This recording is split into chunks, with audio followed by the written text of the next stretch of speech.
اور یہ بات بھی میں جانتا تھا۔ تم ابھی سے محبت کرتی ہو اور اس سے شادی کرنا چاہتی ہو۔ جب اس بات کا مجھے علم ہوا تو میرا دل کیا کہ تم سے اپنی محبت کا اظہار کروں، لیکن میں نہیں کر پایا۔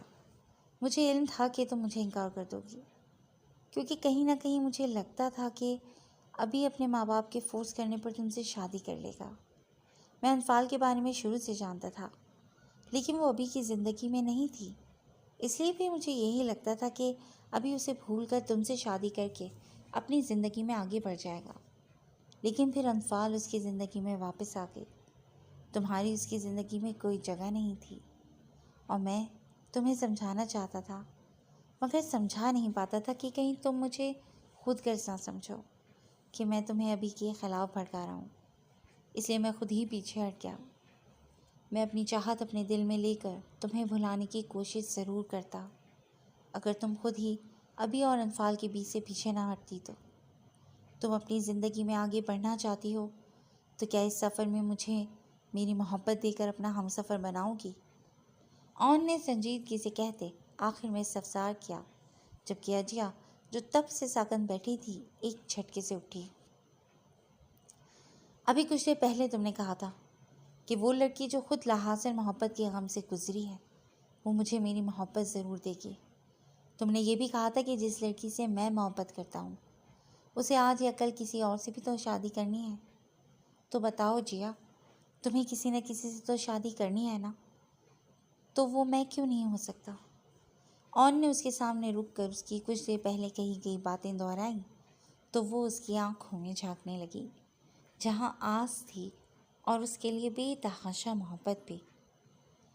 اگر تم انکار کرنا چاہتی ہو تو کر سکتی ہو، تمہیں حق ہے اس بات کا، میرا کیا ہے؟ جہاں اتنے سال تمہاری محبت میں اکیلے رہ کر گزار دیے وہاں کچھ سال اور صحیح۔ اسے چپ دیکھ کر وہ اذیت سے ہنسا ہوا بولا تو اجیا اس کی آنکھوں میں امٹتی نمی دیکھ کر بغیر کچھ کہے ایک جھٹکے سے وہاں سے نکلتی چلی گئی۔ اون تلخ انداز میں مسکرایا اور پھر بل مینیو کارڈ میں رکھ کر بغیر جوس پیے خود بھی وہاں سے نکل گیا۔ گھر پہنچ کر وہ تھکن کا بہانہ کرتی اپنے کمرے میں گھس گئی تھی۔ بغیر کپڑے بدلے وہ اوندھے منہ بستر پر گری رونے لگی تھی۔ اسے یقین نہیں آ رہا تھا کہ اون اس سے محبت کرتا تھا۔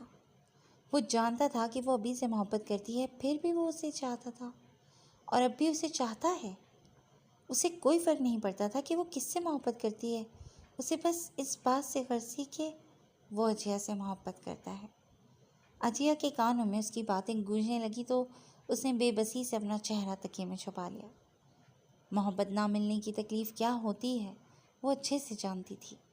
چہرے پر مسکراہٹ سجا کر کہہ دینا بہت آسان تھا کہ وہ ابھی کو چھوڑ کر اپنی زندگی میں آگے بڑھ جائے گی، مگر کوئی اس کے دل سے پوچھتا کہ وہ کس قدر تکلیف میں تھی۔ اسے بے حد تکلیف ہوتی تھی جب اسے احساس ہوتا تھا کہ ابھی اس سے نہیں انفال سے محبت کرتا ہے۔ ابھی نے اس کے سامنے چاہے انفال سے محبت کا ذکر نہ کیا ہو، مگر پھر بھی وہ تکلیف میں مبتلا ہوتی تھی۔ تبھی اسے اون کا خیال آیا، جس کے سامنے اس نے بارہا ابھی سے اپنی محبت کا اظہار کیا تھا اور ابھی کے لیے اس کے سامنے کتنی بار روئی تھی۔ ایسے میں اون نہ جانے کتنی اذیت میں رہا ہوگا، شاید اس سے دگنی اذیت میں۔ اس کے ذہن میں اون سے کہے گئے اپنے الفاظ گونجے کہ جس لڑکی سے وہ محبت کرتا ہے وہ اسے ضرور ملے گی، تاکہ وہ لاحاصل محبت کے غم سے نہ گزرے۔ کچھ دیر یوں ہی روتے رہنے اور اون کے بارے میں سوچنے کے بعد یکدم وہ ایک فیصلہ کر کے اٹھی اور چہرہ صاف کر کے اپنے باپ کے کمرے کی جانب بڑھی۔ اس نے سوچ لیا تھا کہ اسے کیا کرنا ہے۔ اس نے کمرے پر دستک دی تو اندر سے اجازت ملنے پر وہ اندر داخل ہوئی۔ ڈیڈ، اس نے بابر ملک کو پکارا، جو کھڑکی کی طرف رخ کیے کھڑے نہ جانے کن سوچوں میں مگن تھے۔ اس کی آواز پر وہ چونک کر اس کی طرف پلٹے۔ وہ روتی ہوئی ان کے گلے سے جا لگی تو وہ پریشانی سے اسے دیکھنے لگے۔ کیا ہوا میری جان، رو کیوں رہی ہو؟ انہوں نے فکر مندی سے اس کے آنسو صاف کرتے ہوئے پوچھا۔ ساری ناراضگی اور خفگی وہ بھول گئے تھے۔ اگر رضیہ موم اچھی نہ ہوتی اور مجھے سوتیلا سمجھ کر میرے ساتھ بہت ظلم کرتی اور آپ یا دادی بھی مجھے ہی برا بھلا کہتے، جس کے بعد میں کسی مشکل کی وجہ سے کوٹھے پر پہنچ جاتی، تو آپ بتائیں سب بھی قصور کس کا؟ اجیا نے روتے ہوئے پوچھا تو وہ بے یقینی سے اسے دیکھنے لگے۔ تمہیں لگتا ہے میں ایسا ہونے دیتا؟ انہوں نے بے یقینی سے پوچھا۔ یہ میرے سوال کا جواب نہیں، اجیا نے ضدی لہجے میں کہا۔ میرا قصور ہوتا تو میں توازن قائم میں نہیں رکھ پاتا، انہوں نے بے ساختہ کہا تو وہ روتے ہوئے ان کے سینے سے لگی۔ آپ کی وجہ سے میرے ساتھ ایسا نہیں ہوا، مگر انفال کے ساتھ ایسا ہوا ہے، لیکن اس کے باپ کے ساتھ ساتھ اس سب میں آپ بھی قصوروار ہیں، اجیا نے شدت غم سے کہا۔ جیا، وہ بے ساختہ اسے پکار اٹھے تھے۔ یہ سچ ہے ڈیڈ، اس نے اتنا کہتے ہوئے انفال کے ساتھ جو بھی تھی وہ سب کچھ انہیں بتا دیا، جسے سن کر وہ لڑکھڑا سے گئے، اور غم سے کلیجہ تو رضیہ بیگم اور سکینہ بیگم کا بھی چھلنے تھا، جو دروازے میں کھڑی تھیں۔ اس سب میں قصور آپ کا اور ماموں کا تھا، لیکن سارے غم صرف انفال کے حصے میں آئے۔ پھر بھی آپ کو لگتا ہے کہ جو آپ نے کیا وہ صحیح تھا؟ اگر آپ صوبیہ ماما سے ضد میں آ کر شادی نہیں کرتے تو پھوپھو کبھی مجبور نہ ہوتی اپنی بیٹی کو اس کے باپ کے پاس چھوڑنے پر۔ وہ صرف اس لیے چپ رہیں کہ آپ کی بیٹی آپ کے پاس رہ سکے، تاکہ وہ آپ کے احسانوں کا بدلہ چکا سکیں۔ اجیا نے کہا تو وہ بے دم ہوتے قریب صوفے پر بیٹھ گئے۔ آپ کے نن پھپھو اور صوبیہ ماما کے گناہ گار ہیں ڈیڈ، آپ غلط تھے، اجیا نے مزید کہا تو وہ آنکھیں میچتے سر ہاتھوں میں تھام گئے۔ تمہیں ان سے معافی مانگنی چاہیے بیٹا، سکینہ بیگم نے کمرے میں داخل ہوتے ہوئے کہا تو وہ سر ہلا گئے کہ اپنی غلطی کا احساس انہیں بھی ہو چکا تھا۔ میں نے ایک اور فیصلہ کیا ہے ڈیڈ، اجیا نے اس بات کو جھجک کر کہا تو سب نے چونک کر اسے دیکھا۔ کیسا فیصلہ؟ رضیہ نے اس کے قریب آ کر پوچھا تو اس نے دھیمے سے لہجے میں اپنی بات کہہ دی، جسے سن کر سب شوق سے رہ گئے، کیونکہ یہ بات ان کے لیے بالکل غیر متوقع تھی۔ ابیز ان پر اپنی بھڑاس نکال کر سڑکوں پر انفال کو ڈھونڈ کر اس کے نہ ملنے پر واپس اس کے گھر آیا تھا، تاکہ رحیم صاحب اور شہناز خاتون کو اپنے ساتھ لے جا سکے۔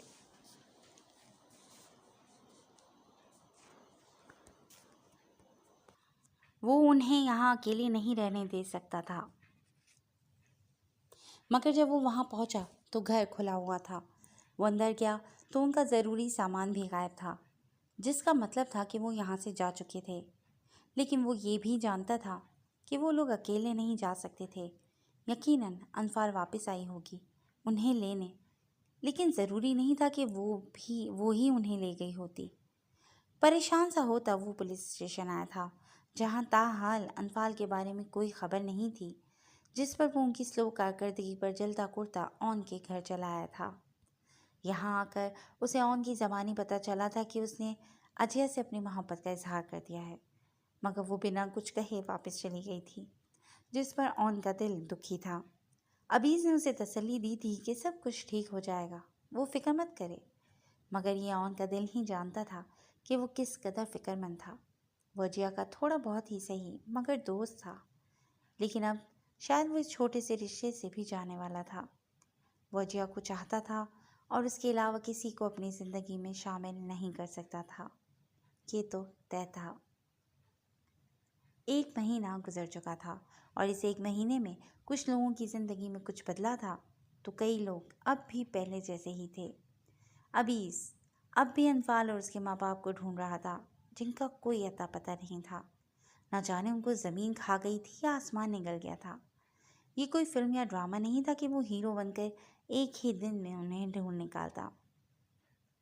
یہ حقیقی زندگی تھی، اور حقیقی زندگی میں سب کچھ اتنا آسان نہیں ہوتا جتنا فلموں یا ڈراموں میں دکھایا جاتا ہے۔ اس کے رات دن اس تڑپ اور بے چینی میں گزر رہے تھے کہ نہ جانے وہ کس حال میں ہوگی، واپس آئی بھی ہوگی یا نہیں، جبکہ دوسری طرف وہ سکون سے اس فلیٹ میں اپنے ماں باپ کے ساتھ رہ رہی تھی جو اسے رہنے کے لیے دیا گیا تھا۔ رحیم صاحب اور شہناز خاتون اس کے اس فلیٹ میں پہنچنے کے کچھ دیر بعد ہی وہاں پہنچ چکے تھے اور اسے صحیح سلامت دیکھ کر پرسکون ہوئے تھے۔ کرن ان دنوں انفال کے لیے فکر مند بے حد بیمار رہنے لگی تھی۔ اسے پریشانیوں کی وجہ سے شوگر ہو چکی تھی اور اب اس کا علاج چل رہا تھا۔ رائمہ اور تحسین اپنی زواجی زندگی کا آغاز کر کے ایک ساتھ بے حد خوش تھے۔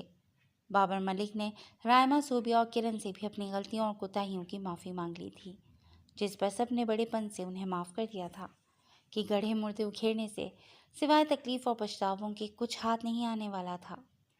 رائما اپنے سسرال میں بے حد خوش اور مطمئن تھی۔ تحسین کی محبت میں کمی آنے کی بجائے اس کے لیے تحسین کی محبت بڑھتی چلی جا رہی تھی، جس پر وہ بے حد خوش تھی۔ حسنہ اور حمزہ اپنے اپنے ناقے، جو کہ ان کی محبت بھی تھے، سے رابطے میں تھیں اور ان کو اپنے ہم سفر کے طور پر پا کر بے حد خوش تھیں۔ بہرام اور بختیار اکثر ان کا گھر کا چکر لگا جاتے تھے۔ بختیار نے اپنی نوکری چھوڑ کر بہرام کے ساتھ اپنی زمینوں کو بہتر بنانے کا فیصلہ کیا تھا۔ ویسے بھی اس کی نوکری بھی زراعت سے متعلق ہی تھی۔ اس فیصلے کی ایک وجہ یہ بھی تھی کہ شادی کے بعد وہ بار بار شہر کے چکر نہیں لگا سکتا تھا، نہ ہی حسنہ کو یہاں چھوڑ کر شہر جا کر اکیلا رہ سکتا تھا، کیونکہ صوبیہ نے اپنا دو ٹوک فیصلہ سنا دیا تھا کہ اس کی دونوں بہوئیں اس کے ساتھ حویلی میں ہی رہیں گی۔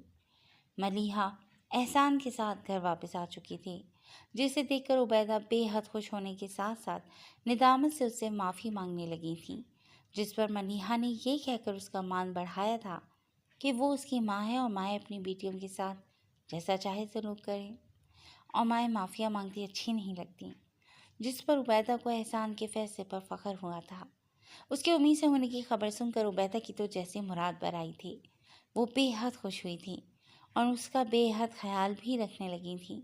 سدرا اسی شام احسان کی دھمکی سے ڈر کر ملیحہ کے آنے سے پہلے ہی واپس جا چکی تھی۔ حبیبہ بھی ملیحہ کے ملنے کی خبر سن کر اس سے ملنے آئی تھی اور وہ بھی بے حد خوش تھی۔ سعدیہ اور شہزاد نے آئمہ کا رشتہ طے کر دیا تھا۔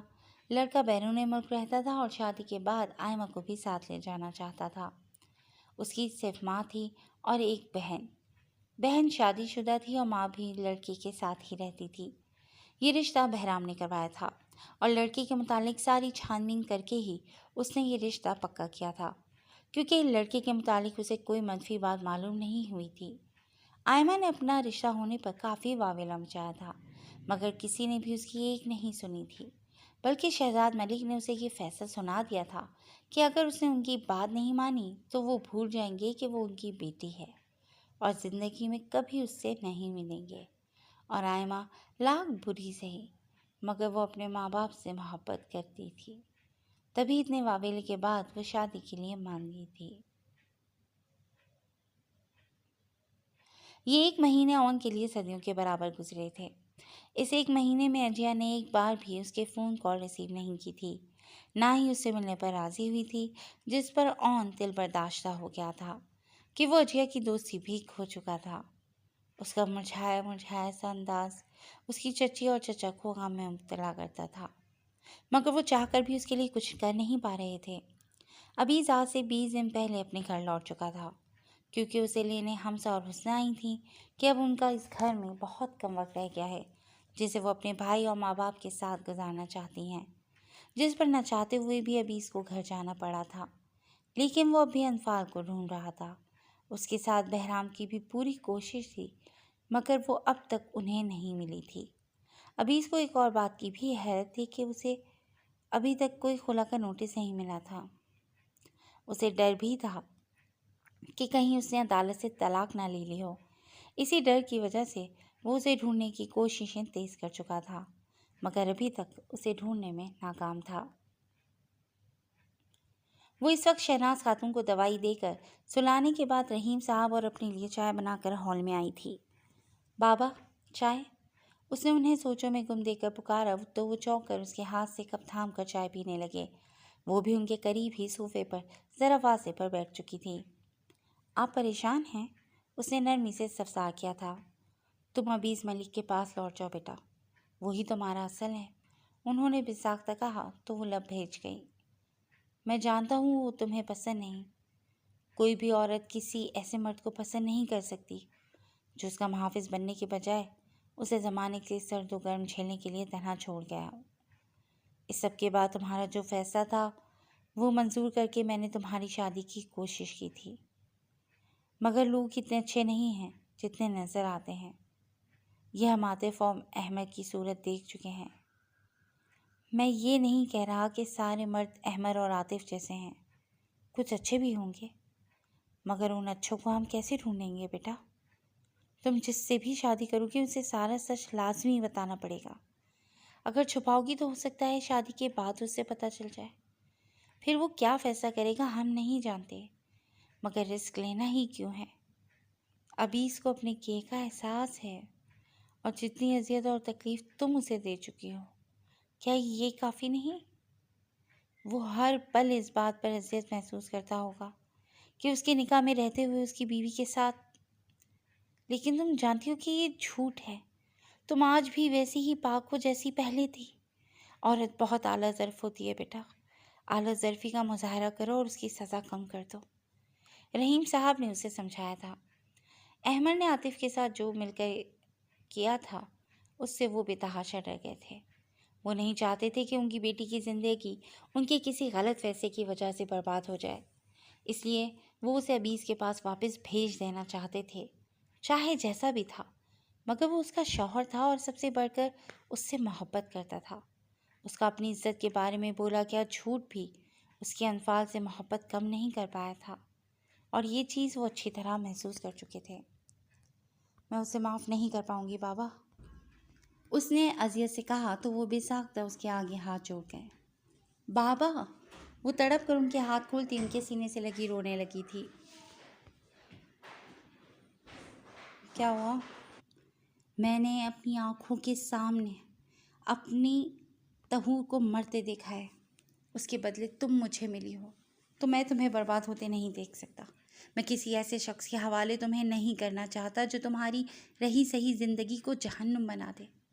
ابھی جیسا بھی ہے وہ کبھی بھی تمہیں تکلیف نہیں دے گا، بلکہ وہ محبت کرتا ہے تم سے۔ وہ کبھی بھی تمہاری چاہت کے خلاف کوئی کام نہیں کرے گا۔ اسے اپنے کیے کا پچھتاوا ہے اور وہ معافی چاہتا ہے تم سے۔ اس کو ایک موقع دے کر تو دیکھو، اس کے لیے نہیں، اپنے بابا کے لیے۔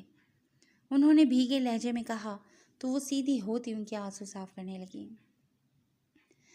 میں اسے معاف کر دوں گی، مگر اپنی شرطوں پر، اس نے بھیگے لہجے میں کہا تو وہ سوالیہ نظروں سے اسے دیکھنے لگے۔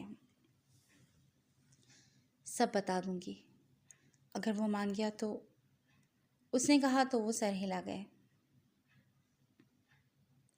لیکن شرطیں ایسی نہ ہوں کہ وہ قبول نہ کر پائے۔ انہوں نے ہدایت کی تو وہ سر ہلا گئی۔ اس نے سوچ لیا تھا کہ اسے کیا کرنا ہے۔ وہ رحیم صاحب کو بے بس نہیں دیکھ سکتی تھی، تبھی ان کی بات مان گئی تھی۔ لیکن اگر ابیز اس کی شرطیں نہ مانتا تو وہ ہرگز بھی اس کو اپنی زندگی میں شامل نہیں کرنے والی تھی، یہ بات طے تھی۔ ابیز اس وقت اپنے کمرے میں تھا جس وقت اس کے فون کی بیل بجی۔ اس نے دیکھا تو اس کے فون پر کسی کا میسج آیا ہوا تھا۔ نمبر دیکھنے پر پتہ چلا وہ اس کے ڈیڈ کا نمبر تھا۔ اس نے میسج کھول کر دیکھا تو وہ کسی فلیٹ کا پتہ تھا۔ اس نے اچنبھے سے اس میسج کو دیکھ کر نیچے اسکرال کیا تو آخری لائن نے اس کی توجہ کھینچی، جہاں لکھا ہوا تھا، اب کی بار اسے میں کھونا مت۔ وہ کچھ دیر اس لائن کو ناسمجھی سے دیکھتا رہا، پھر اس کے ذہن میں ایک دم سے جھماکا ہوا۔ اسے یقین نہیں آ رہا تھا کہ اس کے ڈیڈ کو اس کا پتہ معلوم تھا جس سے ان کے بیٹے کی سانسیں جڑی ہوئی تھیں۔ وہ تیزی سے بغیر کپڑے بدلے اسی حلیے میں گاڑی کی چابی لیتا باہر کی جانب لپکا۔ حسنہ اور حمزہ کے ساتھ ساتھ دلاور ملک نے بھی اسے پاگلوں کی طرح باہر کی جانب بھاگتے دیکھا تھا، مگر کسی کو بھی اس سے کچھ بھی پوچھنے کا موقع نہیں ملا تھا، سوائے دلاور ملک کے۔ کسی کو بھی علم نہیں تھا کہ وہ کہاں جا رہا تھا۔ یہ دلاور ملک ہی تھے جن کی گاڑی سے وہ ٹکرائی تھی، اور وعدے کے مطابق انہوں نے کسی کو بھی نہیں بتایا تھا کہ انفال کہاں ہیں، یہاں تک کہ کرن کو بھی نہیں، جو اس کے غم میں نڈھال بستر سے لگی پڑی تھی، اور اسے یوں بیمار دیکھ کر حسنہ اور حمزہ ہر وقت پریشان رہتی تھیں۔ باہر آ کر وہ تیزی سے گاڑی میں بیٹھا اور گاڑی کو اس ایڈریس کی طرف دوڑانے لگا جو میسج میں لکھا ہوا تھا۔ 15 منٹ میں وہاں پہنچ کر وہ بلڈنگ کے سامنے گاڑی روکتا اندر کی جانب بھاگا تھا، اور پھر اگلے 5 منٹ میں وہ اپنے مطلوبہ فلیٹ کے سامنے کھڑا تھا۔ اس نے تڑپتے دل اور رکتی سانسوں سے دروازہ کھولا تو وہ کھلتا چلا گیا۔ وہ بے چینی سے آگے بڑھا اور ادھر ادھر دیکھنے لگا۔ یہ 2 کمروں کا چھوٹا سا فلیٹ تھا جس میں ایک عدد اوپن کچن اور چھوٹا سا ہال تھا۔ سامنے کی جانب 2 کمرے تھے، وہ دائیں جانے والے کمرے کی جانب بڑھا اور پھر کمرے کے دروازے پر پہنچ کر آہستہ سے دروازہ کھولا تو وہ بھی بنا کسی مشکل کے کھلتا چلا گیا۔ وہ اندر داخل ہوا تو نگاہ کمرے میں پڑی۔ ایک عدد ٹیبل بیڈ، ایک الماری اور ایک ڈریسنگ ٹیبل کے علاوہ کمرے میں کچھ نہیں تھا۔ اس کی نگاہ کمرے سے ہوتے کھڑکی پر پڑی جہاں وہ کھڑی تھی۔ سفید رنگ کے لباس میں ملبوس وہ اسے کوئی پری لگی تھی۔ اس کے لمبے سیاہ بال اس کی پشت کو ڈھانپے ہوئے تھے۔ اس کا دل چاہا اس کی آنکھیں دیکھے، وہ سیاہ آنکھیں جن میں اس کا دل لٹکا تھا۔ اچانک وہ اس کی طرف پلٹی تھی اور ابیس اس کی آنکھوں میں دیکھتا یکدم گھٹنوں کے بل نیچے گرتا، سر جھکائے رونے لگا تھا۔ وہ وہیں کھڑی اسے دیکھتی رہی جو سر جھکائے رو رہا تھا، بے حد اور بے تحاشا۔ وہ کتنی ہی دیر اس کو روتے ہوئے دیکھتی رہی، یہاں تک کہ اس کی نظریں دھندلانے لگیں۔ یہ دھند آنسوؤں کی تھی جو اس کی آنکھوں میں امڈے تھے، وہ سارا وقت یاد کر کے جو اس نے اب تک گزارا تھا۔ وہ روتی ہوئی چلتی بالکل اس کے سامنے آ کر بیٹھ گئی تھی اور پھر اسی کی طرح رونے لگی تھی، بے حد بے تحاشا۔ اس کے رونے کی آواز سن کر ابیز نے آنکھیں اٹھا کر دیکھا تو وہ اس کے سامنے زمین پر دو زانوں بیٹھی سر جھکائے رو رہی تھی۔ اس کی سیاہ موٹی موٹی آنکھیں رونے کے باعث سرخ ہو رہی تھیں۔ ایسا لگ رہا تھا جیسے وہ اس سے پہلے بھی کتنی دیر تک روتی رہی ہو۔ اس کا خوبصورت چہرہ آنسوؤں سے بھرا ہوا تھا اور وہ پھوٹ پھوٹ کر رو رہی تھی، شاید اپنی بے بسی پر یا اپنی گزری زندگی پر۔ تم کیوں رو رہی ہو؟ ابیس نے بھیگے بوجھل سے لہجے میں پوچھا۔ آواز رونے کی وجہ سے بے حد بھاری اور زکام زدہ سی ہو رہی تھی۔ تمہاری دسترس میں آ کر میں خوش کیسے ہو سکتی ہوں ابیس ملک؟ اس نے ابیس کی آنکھوں میں جھانکتے بھیگے تلخ لہجے میں پوچھا۔ ابیس نے اس کی آنکھوں میں دیکھا جہاں رضامندی تھی وہ اس کی ہو رہی تھی، یہ صاف لکھا تھا اس کی گہری کالی آنکھوں میں۔ وہ آنکھیں جو بے تاثر رہتی تھیں اب بولنے لگی تھیں۔ میں اپنی جان لگا دوں گا تمہیں خوش کرنے میں۔ ابیس نے اس کے ہاتھ تھامنے چاہے تو اب کی بار اس نے روکا نہیں، بس چپ چاپ اپنے ہاتھوں کو دیکھنے لگی جو ابیس کے ہاتھوں میں مقید تھے۔ یہ ہاتھ تم 11 سال پہلے تھام لیتے تو آج میں یوں اس طرح تمہارے سامنے نہیں ہوتی، اس نے کھوئے کھوئے لہجے میں کہا تو ابیس نے اس کے ہاتھوں پر گرفت مضبوط کی۔ معاف کر دو مجھے، میں نہ جانے کیوں اتنا سخت بن گیا تھا، مگر یقین کرو کہ تم سے دور ہو کر ایک لمحہ بھی سکون سے نہیں گزرا میرا۔ ابیس نے بے بسی سے اسے دیکھ کر کہا جس کی نظریں ہاتھوں پر جمی ہوئی تھیں۔ کوٹھے پر میرے ساتھ، اس نے کہنا شروع کیا جب ابیس نے اس کی بات کاٹی۔ مجھے کچھ نہیں جاننا، تم میری ہو، بس یہی حقیقت ہے، ابیس نے بے ساختہ کہا تو وہ غور سے اسے دیکھنے لگی۔ تمہیں سچ میں فرق نہیں پڑتا کہ مجھے کتنے مردوں نے چھوا؟ اس نے اپنے لفظوں پر زور دے کر پوچھا تو ابیس کو اپنے دل پر آرے چلتے محسوس ہوئے۔ آنکھوں سے ایک بار پھر آنسو بہنے لگے تھے۔ اس نے تیزی سے نفی میں سر ہلایا۔ میری عزت محفوظ ہے ابیس ملک، تم نے مجھے اپنی بیوی نہیں مانا تھا مگر میں نے تمہیں اپنا شوہر تبھی مان لیا تھا جب تم سے نکاح ہوا تھا۔ میری عزت میرے شوہر کی امانت تھی، اس امانت میں خیانت نہیں ہونے دی میں نے، اس نے بھیگے لہجے میں کہا تو ابیس کا دل بے ساختہ خدا کے آگے جھکا۔ اس کا شکر ادا کرنے لگا جبکہ خود وہ آگے کو جھک کر اس کو سختی سے خود میں بھیج چکا تھا۔ اور ایک بار پھر اس فلیٹ کے ہال میں ان دونوں کے رونے کی آوازیں گونج رہی تھیں۔ ایک کے آنسو حالات کی تلخیوں اور اپنے نصیب پر تھے جبکہ دوسرے کے آنسو ندامت اور پچھتاوے کے تھے۔ جب تم مجھے چھوڑ کر چلے گئے تو میرا ایکسیڈنٹ ہو گیا تھا، جب آنکھ کھلی تو خود کو کوٹھے پر پایا، میں وہاں نہیں رہنا چاہتی تھی، تبھی وہاں سے بھاگنے کی کوشش کی مگر انہوں نے مجھے پکڑ لیا اور سزا کے طور پر مجھے گرم سلاخوں سے پشت پر داغا۔ وہ سانس لینے کو رکی تو ابیس کا سانس حلق میں اٹکا۔ وہ میری عزت خراب نہیں کر سکتے تھے کیونکہ وہ کوٹھے پر آئی کم عمر لڑکیوں کو آگے کسی کو بیچنا چاہتے تھے جسے ان ٹچ بیوٹی چاہیے تھی۔ وہاں کچھ دنوں بعد ہماری بولی لگی اور پھر ہمیں بیچ دیا گیا۔ جو شخص مجھے خرید کر لے جا رہا تھا وہ بہت بڑا سیٹ تھا۔ اس نے ایک دن مجھے اپنے فلیٹ میں رکھا مگر مجھ سے دور رہا۔ وہ اگلے دن مجھے اپنے گاؤں لے جانے والا تھا کیونکہ وہ مجھ سے نکاح کرنا چاہتا تھا۔ راستے میں اس نے گاڑی روکی تو میں موقع دیکھ کر وہاں سے بھاگی، مگر اسے جلد ہی پتہ چل گیا تھا، تبھی وہ بھی میرا تعاقب کرنے لگا۔ بھاگتے بھاگتے میں بابا اور ماں سے آ ملی، مگر اسی وقت میرے پیچھے بھاگتے ہوئے اس سیٹ کا ایکسیڈنٹ ہو گیا اور وہ مر گیا۔ میری اس سے جان چھوٹ گئی اور یوں میں ماں بابا کی طہور بن کر ان کے پاس رہنے لگی۔ ان کی طہور فاطمہ مر گئی تھی تو انہوں نے مجھے اپنی طہور فاطمہ بنا لیا۔ میرا ویسے بھی کوئی نہیں تھا تو میں نے اسی گھر کو اپنی جائے پناہ سمجھ لیا۔ وہ مجھے پڑھانا چاہتے تھے، مگر باہر کی دنیا کا جو رنگ میں دیکھ چکی تھی اس کے بعد میں باہر بھی نہیں نکلنا چاہتی تھی۔ وقت گزرتا گیا اور پھر ایک دن 11 سال بعد میں تم سے ٹکرائی۔ میں تمہیں پہچان گئی تھی مگر تم نہیں پہچانے، اور اس بات کا میں نے فائدہ اٹھایا۔ میں اپنے منصوبے کے تحت تمہاری زندگی میں آئی تھی، اپنی زندگی کو مذاق بنانے کا بدلہ لینے، مگر جب میں نے دیکھا کہ تم مجھ سے محبت کرنے لگے ہو تو مجھے یقین ہو گیا کہ اگر تمہیں پتہ چلا کہ میں ہی تمہاری بیوی ہوں تو تم مجھے کبھی بھی نہیں چھوڑتے۔ مجھے تم سے نفرت ہونے لگی تھی، میں در بدر رولتی رہی اور تم خوشی سے اپنی زندگی جیتے رہے۔ میں تمہیں بھی اسی اذیت سے گزارنا چاہتی تھی جس سے میں گزری۔ تب جیسے ہی مجھے تمہاری وجہ سے انفال یعنی ترنم کا پتہ چلا تو میں اسکول سے چھٹیاں کر کے کراچی پہنچ گئی اور اسے اپنی مجبوری بتا کر اسے اپنے ساتھ ملا لیا۔ اس کے بعد جو ہوا تم جانتے ہو۔ آج اگر میں نے اپنی زندگی میں تمہیں شامل کرنے کا فیصلہ کیا ہے تو اس لیے نہیں کہ مجھے تم سے محبت ہے، بلکہ صرف اس لیے کہ میں اپنے بابا کو دکھی نہیں دیکھ سکتی۔ اس نے کھوئے کھوئے لہجے میں سب کچھ بتاتے ہوئے آخر میں جتایا تھا، لیکن اس سے الگ نہیں ہوئی تھی، نہ ہی الگ ہونے کی کوشش کی تھی۔ اس کے سینے پر سر رکھے وہ اپنے سارے غم بہا رہی تھی، اسی کے سینے پر جس سے وہ نفرت کرتی تھی۔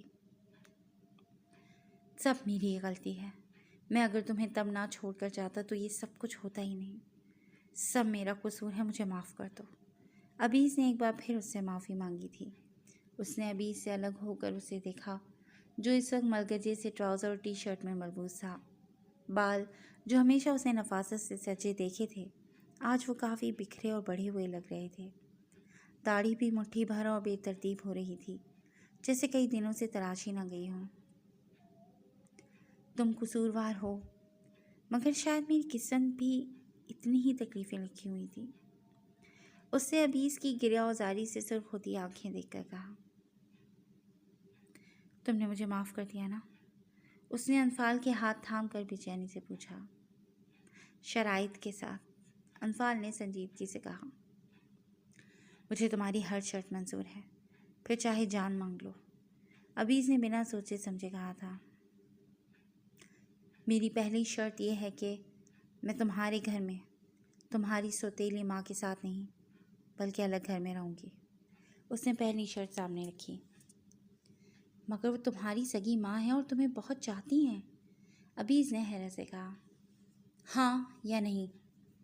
انفال کا لہجہ ایک پل میں سپاٹ ہوا تھا، جس پر ابیز تیزی سے اس بات میں سر ہلا گیا کہ اسے اس پہ کوئی اعتراض نہیں تھا۔ وہ جہاں چاہے رہتی، بس اس کی ہو کر اس کے ساتھ رہتی۔ میری دوسری شرط یہ ہے کہ میرے ماں باپ میرے ساتھ رہیں گے، اس نے دوسری شرط بتائی۔ منظور ہے، ابھی اس کو اس پر بھی کوئی اعتراض نہیں تھا۔ میری تیسری شرط یہ ہے کہ تم زندگی میں کبھی میرے قریب آنے کی کوشش نہیں کرو گے۔ میں تمہارے ساتھ رہوں گی تمہاری بیوی بن کر، مگر صرف نام کی۔ انفال کی تیسری شرط پر وہ ساکت سا اسے دیکھنے لگا۔ تم کہتے ہو کہ تمہیں مجھ سے محبت ہے، تو محبت تو دل سے ہوتی ہے، جسم سے نہیں۔ تمہاری محبت کے لیے یہی کافی ہونا چاہیے کہ میں تمہاری زندگی میں تمہارے نام سے جڑ کر رہوں گی۔ انفال نے بغور اس کے چہرے کی طرف دیکھتے ہوئے کہا تو وہ مسکرا دیا۔ ٹھیک ہے، مجھے یہ بھی منظور ہے، بلکہ میں وکیل سے کہہ کر کاغذات بنوا لوں گا تاکہ کبھی اگر میں اس بات کو بھولنے بھی لگوں تو ان کاغذات کو دیکھ کر مجھے اپنی حد یاد رہے۔ ابھی سے مضبوط لہجے میں کہتے ہوئے اس کے ہاتھ نامحسوس انداز میں چھوڑ دیے تھے، مگر وہ اس کا گریز محسوس کر چکی تھی۔ میری چوتھی شرط یہ ہے کہ تم کبھی دوسری شادی نہیں کرو گے۔ انفال نے مزید کہا تو وہ بھیگی آنکھوں سمیت بے ساختہ ہنس دیا۔ تم سے پہلے نہ کوئی تھی نہ تمہارے بعد کوئی ہوگی۔ اس نے اس شرط پر بھی حامی بھری تو انفال کی آنکھوں میں حیرت اتری، مگر اس نے اظہار نہیں کیا۔ تمہیں اولاد کی خواہش نہیں ہوگی؟ اس نے سوال کیا۔ تمہارے ملنے کے بعد میری ہر خواہش اپنی موت آپ مر جائے گی۔ ابھی اس کے لفظوں میں کچھ تھا کہ اس کا دل ڈگمگایا تھا۔ اور کوئی شرط نہیں ہے؟ ابیس نے اس کے چپ ہو جانے پر پوچھا۔ آخری شرط یہ ہے کہ تمہیں اپنی ساری پراپرٹی میرے نام کرنی ہوگی، انفال نے مزید کہا۔ ڈیڈ کی جائیداد میں میرے ساتھ حمزہ اور حسنہ کا بھی حصہ ہے۔ میرے حصے میں جو کچھ آئے گا وہ میں تمہارے نام کر دوں گا، ابیس نے سنجیدگی سے کہا تھا۔ اسے اس کی کوئی بھی شرط ناگوار نہیں گزری تھی، تبھی بنا چون چرا کیے ہر شرط منظور کر لی تھی۔ صحیح کہا تھا انفال نے کہ جب اسے انفال کے دل سے محبت تھی تو اسے انفال کے جسم کی خواہش نہیں ہونی چاہیے تھی، اور اس نے اس کی بات پر لبیک کہہ دیا تھا۔ تم نے ترنم سے شادی کیوں نہیں کی؟ انفال نے اس سے پوچھا۔ تم برداشت کر سکتی ہو کہ تمہارا شوہر کسی اور کا ہو جائے، مگر تمہارا شوہر برداشت نہیں کر سکتا کہ اس کے دل و زندگی پر انفال ابیس ملک کے علاوہ کسی اور کا حق ہو۔ ابیس نے سادہ سے لہجے میں کہا تو وہ گہرا سانس بھر کر اپنے بھیگے گال صاف کرتی اٹھ کھڑی ہوئی۔ بہرام کا حمزہ سے اور بخت کا حسنہ سے نکاح ہو چکا ہے۔ رخصتی تمہارے ملنے تک ڈیلے کی گئی تھی۔ اب جب تم مل چکی ہو تو ان کے ساتھ ہی ہمارا ولیمہ ہو جائے گا، ٹھیک ہے؟ ابیس نے بھی اس کی تقلید میں کھڑے ہوتے ہوئے کہا۔ انفال بہرام اور بخت کے نکاح کا سن کر خوش ہوئی تھی۔ حمزہ اور حسنہ کو وہ اچھی طرح جانتی تھی اور وہ دونوں ہی اچھی لڑکیاں تھیں۔ تم شاید بھول رہے ہو کہ میری تیسری شرط کیا ہے، انفال نے سرد لہجے میں کہا۔ تمہاری کہی کوئی بات میں کبھی نہیں بھول سکتا۔ مجھے اچھی طرح یاد ہے تمہاری تیسری شرط، مگر میں اپنے رشتے کو دنیا کے سامنے تماشا نہیں بنانا چاہتا۔ ولیمے کے بعد تم میری قانونی بیوی کی حیثیت سے جانی جاؤ گی، اس لیے ولیمہ کرنا چاہ رہا ہوں۔ ہمارا رشتہ کس نوعیت کا ہے یہ صرف ہم دونوں کو معلوم ہے۔ میں نہیں چاہتا کسی تیسرے کو اس بارے میں علم ہو اور اسے ہم پر باتیں کسنے کا موقع ملے۔ ابیس نے نرمی اور سنجیدگی سے کہا تو وہ چپ رہی۔ تمہیں کوئی اعتراض تو نہیں؟ ابیس نے اسے چپ ہو دیکھ کر پوچھا تو وہ نفی میں سر ہلا گئی۔ نہیں، لیکن میری شرائط میرے اور تمہارے درمیان ہی رہنی چاہیے، اس نے کہا تو وہ سر ہلا گیا۔ انفال اٹھ کر باہر آئی تو سامنے ہی شہناز خاتون اور رحیم صاحب بیٹھے ہوئے تھے۔ السلام علیکم، ابیس نے شہناز خاتون کے آگے سر جھکاتے ہوئے کہا تو وہ اس کے سلام کا جواب دے کر اسے سر پر پیار دینے لگی۔ وہ اب سب کو پہچاننے لگی تھیں اور رحیم صاحب نے ہی انہیں بتایا تھا کہ یہ ان کی گڑیا طہور کا دلہا ہے۔ آپ کا بہت شکریہ انکل، میں آپ کا یہ احسان کبھی نہیں بھولوں گا، ابیس نے رحیم صاحب کے گلے لگتے ہوئے مشکور لہجے میں کہا تو وہ بے ساختہ مسکرائے۔ مجھے علم تھا کہ اس کی زندگی تم سے الگ ہو کر آسان نہیں ہو پائے گی، اسے خوش رکھنا، رحیم صاحب نے کہا تو وہ سر ہلا کر انفال کو دیکھنے لگا جو شہناز خاتون کے پاس بیٹھی تھی اور ان سے کوئی بات کر رہی تھی۔ سفید لباس میں ملبوس اس کا سندر چہرہ اس کی آنکھوں کے سامنے تھا۔ ابیس کو بھی یقین نہیں آ رہا تھا کہ وہ مان گئی تھی۔ انفال نے اس کی نظریں خود پر جمی محسوس کر کے اس کی طرف دیکھ کر سوانح انداز میں ابرو جھکائے تو وہ مدھم سا مسکرا کر رحیم صاحب کی طرف متوجہ ہو گیا۔ اس نے تم سے کیا شرطیں رکھی ہیں بیٹا؟ مجھے اس نے کچھ نہیں بتایا، مگر تم اس کی فضول باتوں میں مت آنا، رحیم صاحب نے فکر مندی سے پوچھا۔ کوئی فضول شرط نہیں رکھی انکل، نہ ہی کوئی ایسی بات ہے، آپ اس بارے میں پریشان نہ ہو، سب کچھ سیٹ ہے۔ ابیس نے انہیں تسلی دی تو وہ مطمئن ہوتے سر ہلا گئے۔ میں چائے بنا کر لاتی ہوں، انفال ان کو باتیں کرتے دیکھ کر کہتی کچن کی جانب بڑھ گئی۔ اس کا دل اور ذہن مطمئن تھا۔ وہ بے چینی جس نے عرصہ دراز سے اس کے دل و دماغ کا احاطہ کر رکھا تھا وہ اس فیصلے سے جیسے دور جا سوئی تھی، اور وجہ سمجھنے سے وہ خود بھی قاصر تھی۔ کچھ ہی دیر میں وہ چائے پی رہے تھے۔ ابیس انہیں ولیمے کے بارے میں بتا رہا تھا، جبکہ انفال بغور ابیس کے خوشی سے چمکتے چہرے کو دیکھ رہی تھی جو اتنی شرائط کے بعد بھی پرسکون تھا۔ جی فرینڈس، آج کے لیے بس اتنا ہی۔ کیسی لگی آپ کو آج کی ایپیسوڈ؟ یقیناً پسند آئی ہوگی۔ اپنی قیمتی رائے سے ہمیں ضرور آگاہ کیجیے گا کہ کیسا لگ رہا ہے آپ کو یہ ناول، اور جڑے رہیے گا کلاسک انٹرٹینمنٹ چینل کے ساتھ، جہاں بہت جلد ہم ایک نئی ایپیسوڈ لے کر آئیں گے۔ ٹل دین ٹیک کیئر اینڈ اللہ حافظ۔ السلام علیکم فرینڈس، ویلکم ٹو